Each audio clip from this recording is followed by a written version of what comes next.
Documentary films are at a dangerous crossroads, on the brink of mutating into a hollow, vacant shell of what they're meant to be. Films that take risk in the pursuit of truth, shining honest light into shadowed worlds that impact us all. That's what they're supposed to be. And as a filmmaker who's poured my own life into this genre, I feel compelled today to tackle its core, possibly fatal dilemma. And that is, if in today's corporate streaming landscape, the price for documentary access is Final Cut control over the film, then where does that leave us? Let's unravel the state of the industry through the lens of Ezra Edelman's latest film, turned catastrophe, The Book of Prince, which, after 5 years in the making, recently suffered a very public execution when the Academy Award-winning director turned in a film that didn't satisfy the Prince estate. Now, just so we're clear, Ezra Edelman is one of our greatest living filmmakers. To my eye, he helmed the best doc of the last 10, maybe 15 years, with OJ Made in America, that won the 2016 Oscar for Best Documentary Feature. I say all that to say, we're talking about a director with more juice than anyone out here cooking, fresh off the crowning achievement of his career. Ezra could write his own ticket, which he did, or so he thought. Taking on something big, taking on something bigger, working really hard, seeing if you can figure it out. So What do you do when you have all that, but it's 5 years, and it was the most painful thing and the most difficult thing, and then ultimately now the finality of the news of, oh, the rights to this now are in the hands of the estate. But yes, maybe the whole saga has officially concluded, and I lost, and this happens to be such a sort of extreme, high-profile episode in documentary filmmaking. Yes. That I'm like, okay, well, let's just get this out because I am after some catharsis, if not closure. Now, many filmmakers, myself included, know what it's like to have a project crash and burn on the 1-yard line. It's devastating. So that any film, documentary or scripted, is ever completed and launched into the world is in and of itself its own little miracle. That said, Edelman's failed Prince film embodies a deeper problem rotting the documentary genre from the inside out. So what can and should tomorrow's documentary filmmakers take away from this debacle? Well, I'll let Ezra set the table stakes for us here. Representatives for the late artist's estate previously claimed a first cut of the film was filled with, quote, dramatic, factual inaccuracies, and, quote, sensationalized renderings of certain events from his life, according to sources close to the situation. I mean, whatever, it's a joke. I mean, the whole idea is like, wait, so the estate had, here's the one thing they're allowed to do, check the film for factual inaccuracies. Guess what? They came back with a 17-page document full of editorial issues, not factual issues. Do you think I have any interest in putting out a film that is factually inaccurate? It is a question of who gets to claim that they have what feels like editorial authority, or less highfalutin, who has the truth on their side. Well, it's more like who has control. This is the core conflict. Who has control? And who should have control? The answer lies in the divergence of understanding two very different things. Commercial propaganda versus an authentic documentary film. Keyword film, cinema, independent art, made by an artisan in pursuit of something true. So what's the difference between the two? Right now, we live in a culture and in a documentary universe, and in some ways in a journalistic universe, where the subject gets to dictate who they are to everybody. Correct. And that is not the way that the Fourth Estate was set up. So my issue is that in trading for access, you now have a lot of companies and filmmakers making deals with the subject, sanitizing their story and or their image, that to me, it's like, of course, it serves them. You don't have to put in what you don't want put in, but it isn't truthful. But that editorial power of decision-making, what deserves to be in what feels like an authoritative treatment of someone's story, why should it be you? Well, I'm not saying it should be me. I'm just saying because I take the responsibility seriously and I try very hard.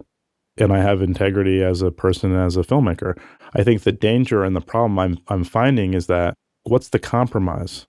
Of course, there are movies being made with subjects that like have some say in how the story is told or are getting paid for the access, which to me is a no-no. and gets to be a producer of their own story.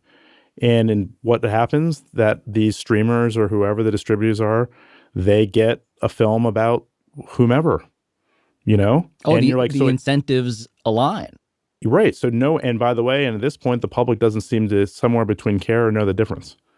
And that's the sad thing. Yeah. It's like this, they're being served slop, and they're getting used to the fact that this is like, I guess this is like like short rib. And I'm like, it's not, it's slop. And I think that's the bigger issue. And frustrating as all of this is, I'm not here to whine and complain. I am here, however, to simplify the decision for anyone out there who cares about the future of documentary films. So, when it comes to the question of editorial control over a documentary, who gets to dictate the story? You, the audience, has effectively two choices. One, the film's subject, who is guaranteed to serve you a polished, curated fairy tale of their life. Or two, an independent filmmaker, someone who is objective and, ideally, in search of the truth. Now, you can put the word truth in air quotes if you want to, and I can already hear everybody down in the comments raving about agendas and biases and axes to grind, blah blah blah. It's called a point of view. And guess what? All art, including great films, are fundamentally a point of view expression. All of your favorite directors are famous for their point of view. It's their taste. Spielberg, Tarantino, Spike Lee, Scorsese, PTA, Coppola, Fincher, Michael Mann, Christopher Nolan. You associate a distinct point of view with each and every one of these filmmakers. Their agenda is what you sign up for. And in documentaries, of course, we're dealing with real people's lives. But that doesn't make the director's perspective any less consequential. And Ezra makes some great points. But the distinguishing quality of any filmmaker's eligibility to author a documentary is simply that we exist outside the subject's mind. This is the most important qualifier above any other. An objective filmmaker is able to see things in a subject that they are simply blind to, or unwilling to acknowledge. Either way, this objectivity is the differentiator. And at the end of the day, this all comes down to motive. Should a documentary be seeking something objective, something true, or should it be packaging some self-serving branded commercial? They are not the same. For some reason, audiences are more aware of this when it comes to books. People more natively understand the difference between an autobiography and real journalism. And documentaries are even more powerful than journalism, because they can embrace contradictions in a way that black and white journalism simply cannot. And because cinema magically combines every artistic discipline into one cosmic wonder spell of an experience, folks natively have a much harder time filtering through the bullshit, which is exactly why documentaries are under siege, because they can be so powerful. Combine all of that with our society's instinct for hero worshipping our celebrities, and boom, that's how we end up where we are. So, let's get back to Ezra. I think the problem is this is a runaway train. Or has it already hit us and we don't know it? Well, that's the most depressing thought in a very depressing series of thoughts that have been uttered. The whole trick of what you do, what I do, what anybody who wants to do this thing that is not being incentivized by the algorithm, the whole trick of it is, hey, guess what? It's surprising how many people want this delicious piece of broccoli with cheese melted on it. I agree. Right. It's still entertaining. It's still tasty.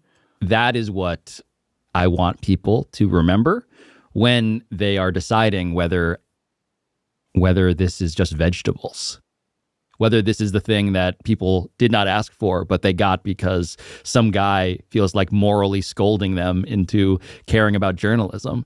The whole point is that it can still be entertainment if you do it right.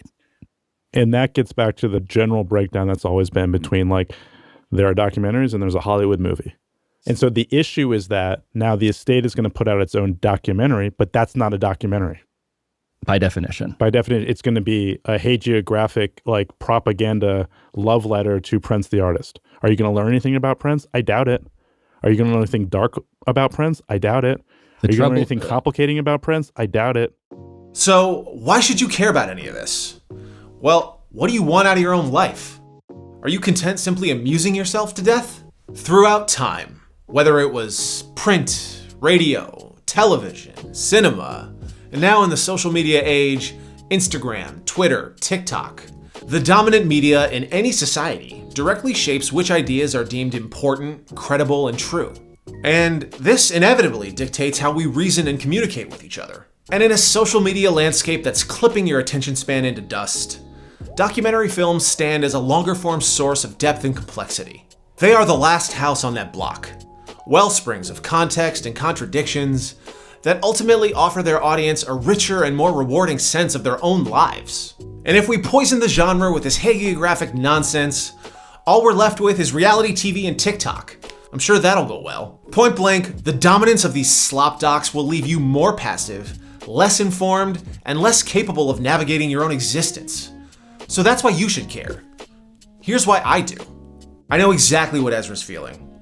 On the tail end of spending a full decade directing my latest film, The Spoils, our movie's core subject pulled their support, pressuring me to gut it, sand it down, and neuter it so it wouldn't threaten their corporate livelihood. It was a very stressful situation.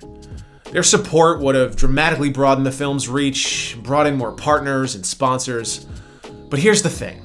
I didn't become a filmmaker to make commercials and shill propaganda.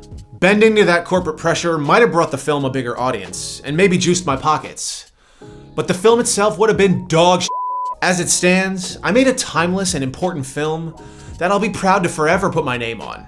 I wouldn't trade this badass film for anything in the world. It's built on purpose, risk, and truth. And these are the things that make life worth living. The Spoils has impacted and improved countless people's lives. And for me, as a filmmaker, that's priceless. So I think every documentarian working now has an important question to ask themselves when they look in the mirror. Are you a filmmaker or a writer? Because when I look around the documentary landscape right now, I see way too much writing from filmmakers and audiences alike. And I'm here to tell you, it's bad for your health. I'll be back soon with a blueprint of solutions for filmmakers and audiences who care as deeply about this stuff as I do. But for now, I hope you check out my latest film, The Spoils. It was worth every bit of heartache that Ezra and every real filmmaker must occasionally endure in the pursuit of meaningful work. So subscribe to the channel and watch The Spoils for a taste of what an uncompromising documentary film can be. I'm Mike Nicoll, I appreciate your time, and I'll see you again soon.